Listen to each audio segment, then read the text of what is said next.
2023 is actually over. Crazy. And I'm not gonna lie, it's been pretty shit. No. If you're here for sunshines, rainbows, praise, good films, and quality product, sorry bud, that was the last video. Which obviously I still highly recommend you go check out after you subscribe and leave a like here. But let's be honest, this is the moment I've been waiting for all year. The Slander Awards, baby. But in that same breath, I do want to highlight and, in a way, flaunt that there are not a lot of nominees to go around this year. Mostly because I refuse to watch a lot of the bad movies this year. But YouTube, Twitter, the access media, the Hollywood shills, the pretend adults, and the internet as a whole will definitely make it feel as if the Hollywood landscape has just been churning out one shit stain after another, masked as entertainment as if we're trapped in some sort of time loop working at the chum bucket. But that is simply not the case. But not in this video though. You better put on your bib and I hope you have empty stomachs because we are about to become trash connoisseurs.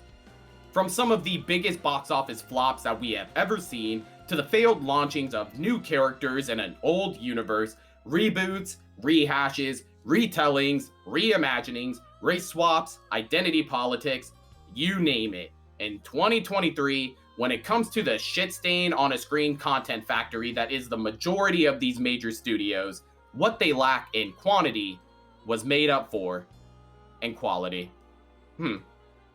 That didn't really come out right. You'll be like, why would I drop that scuttlebutt? Okay, now how do I buttercup? From the women who wash all the clothes to the hunter. What is going on?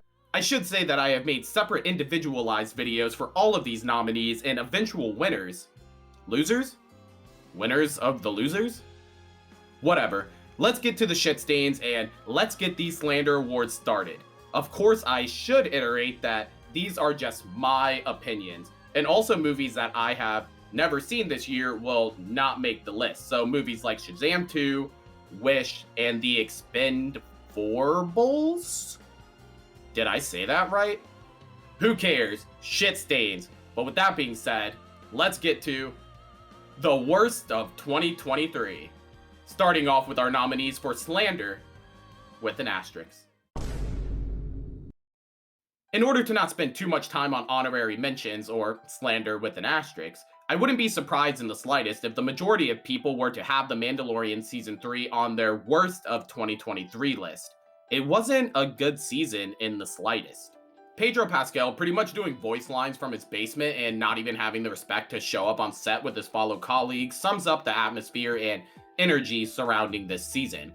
And with growing fan apathy gaining more and more of a chokehold on the Star Wars community, with each and every shit entry in this drowning franchise. And let me tell you, when your golden boy of a show starts to become a blatant and obvious merchandising tool instead of an actual show, it's not a good look. And when you force your audience to actually endure the fucking torture it was to watch that banana-loving Nutella activist try to act, the least you can do is try to make some episodes interesting. The Nun 2 is easy. In a cinematic universe such as The Conjuring, there's kinda only really one job to be done here. Be scary. And I understand that maybe I'm just not the demographic anymore, and maybe it's just made for 13 and 14-year-olds. But the jump scare trope is over. I don't think I was scared a single time in this movie, and now that I'm actually remembering, I definitely just started to watch the baseball playoffs halfway through this movie. We gotta stop funding this nonsense. But at least now the actual nominees can claim their fame, starting with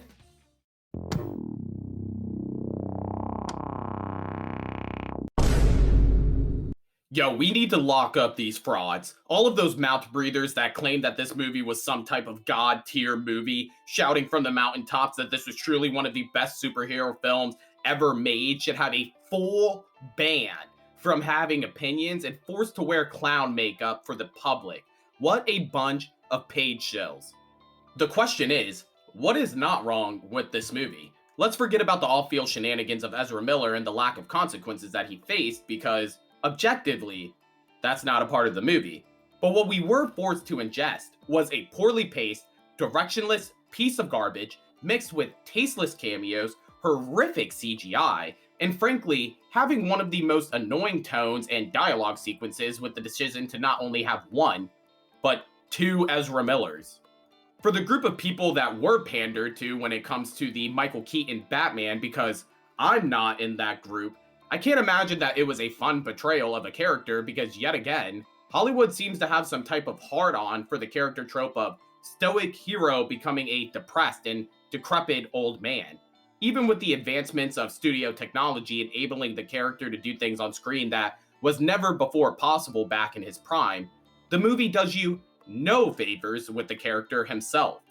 Supergirl was just another blank piece of wood. Hot, but a piece of wood. So just another generic Hollywood female character. And I truly can't iterate enough how terrible the CGI was in this movie. Probably even worse than all of the nominees in this video. There's absolutely no way in hell that I would ever be watching this movie again. Hashtag not my Flash.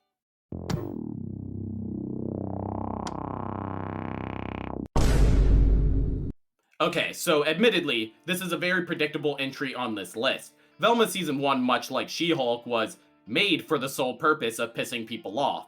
And while I can respect the hating mentality, again, much like She-Hulk, just because the certain outcome that you wanted to achieve actually came into fruition, doesn't mean you're safe from scrutiny and criticism of the desired outcome. In the case of Velma Season 1, while yes, the blatant race swap and identity politics was the show's bread and butter and name of the game in regards to getting people to actually watch the show, a good tactic, to be honest. The real issue is that if you look past all of the theatrics and watch the show for what it's trying to be, a comedy, it's pretty much as if you're watching a middle school talent show and the most popular kid in the school is doing the stand-up. You just know that flash that you snuck in and hid away from your wife is coming in handy. While Velma herself was absolutely unbearable, the rest of the cast of characters, Daphne to be specific, weren't nearly as bad. And if the comedy aspect of the show was even at a mid-tiered skill level, we could have at least attempted to have something going on here. A semblance of a foundation to build off the initial wave of backlash. But I guess that requires the people involved to actually care about the product that they're releasing to the public, and it became apparent with each and every passing episode that they did not give a sole fuck. Or it was just written in a room with a bunch of failed and unfunny comedians. You choose.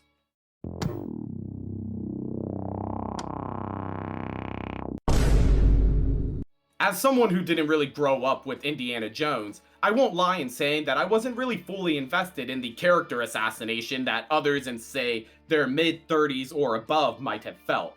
I only just watched these movies in my 20s, but in that same breath, I could definitely understand the absolute icon that Indiana Jones was and still is in reality. A legendary character that people hold in high regard. Obviously more than any of the nimwits at Lucasfilm. Which I guess in hindsight was to be expected after witnessing their treatment of the legacy characters in their own Star Wars franchise. But even without the character assassination aspect of the film, Indiana Jones and the Dial a Dipshit was just bad, and simply annoying to even watch. With the majority of that being contributed to the performance of Phoebe Waller-Bridge's character, who I don't even remember her name in the movie. I know that she was like his niece or something like that. Maybe. We'll just call her Kate. Her character was absolutely obnoxious. And I feel bad for whatever blokes think that this movie could be fashioned as some sort of passing of the torch, ballooning to a reported $300 million budget.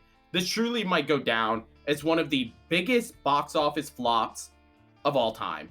A true shame to one of the greatest franchises and best characters to ever grace the big screen.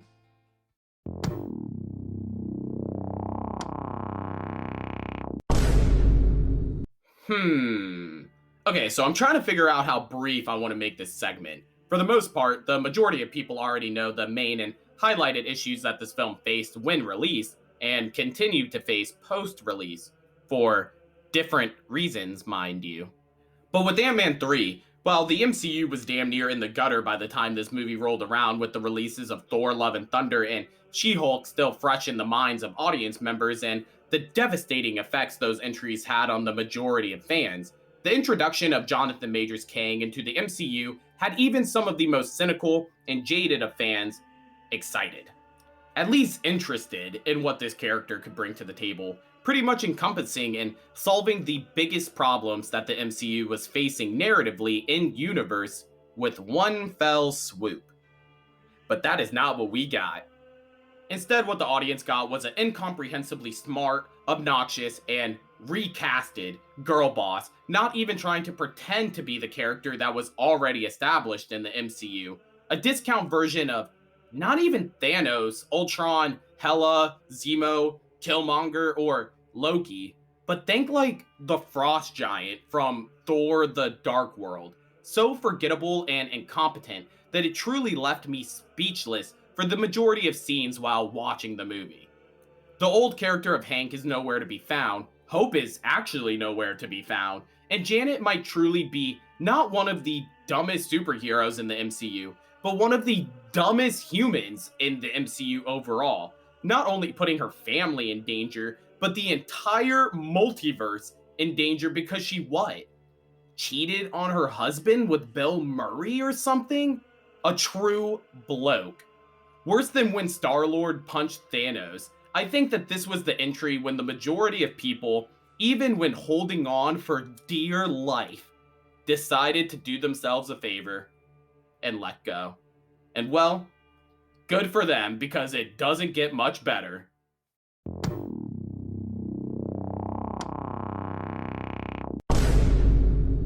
What is quite possibly, and in my opinion, definitely the worst entry in the history of the MCU, Secret Invasion and its sheer stupidity, not only in terms of the writing, which has already been on a downward spiral inside of Marvel Studios, but the ability to not only have an incoherent narrative yourself, but in that same stinky breath, wreck the narratives of Captain Marvel as well as the Marvels, is truly top tier, top bend dumbassery at its finest.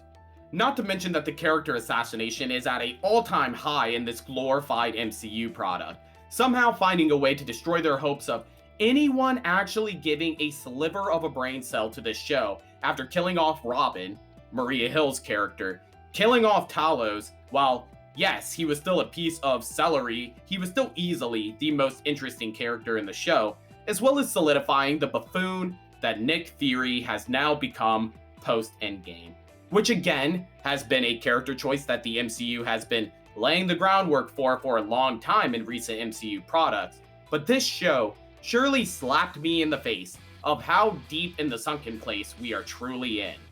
But the worst of it all is the absolutely atrocious world-building implications. Just to name a few, Gaia is now stronger than the plank god herself, Carol. The majority of you haven't even seen this show, so you're probably asking, how did that even happen? Well, the MCU introduced The Harvest, a sample collection of the majority of MCU superheroes harvested and kept by Nick Fury that I guess people are just able to take without any type of physical or mental consequences. Oh right, and the President of the United States just declared that all alien life on Earth is a threat. And while I'm sure that none of these statements that I just made are actually going to make its way into the MCU going forward because they probably have recognized that it's Toontown writing and crippling world building, I have to reiterate that at the time, Marvel actually believed that they had something cooking in the oven here, enough to give it a budget of over $200 million. Secret Invasion easily earns the 2023 Slander Award, the biggest, the worst, and the most brain-dead wet fart of a production to be released to the public. Piss off Disney, and piss off Secret Invasion. Of course, as always, I want to thank you guys for watching the video, and if you enjoyed, make sure to hit that like button and subscribe to the channel for more videos like this. I mean, what more can I say? This was literally the worst box office year of all time. Major flops, major stinkers, no lessons learned. Classic Hollywood, baby. I mentioned in my last couple videos that I was still trying to figure out how I wanted to structure this video. I decided to go with the skill-based matchmaking tactic and decided to not split it up between movies and TV shows because it just feels more fair. It's not about what I want. It's about what's fair! But with that being said, I definitely want to see everybody else's list, so make sure you comment down below your worst of 2023. I should say follow me on Twitter. I started a whole new account for this channel, so I'm going to start promoting that more. Again, I want to thank you guys for watching this video. Make sure to like and subscribe. If you did enjoy, why not click on more while you're at it? Definitely go check out my best of 2023 list. Otherwise, that's all the words I got for you today. Have a great New Year's. Bye.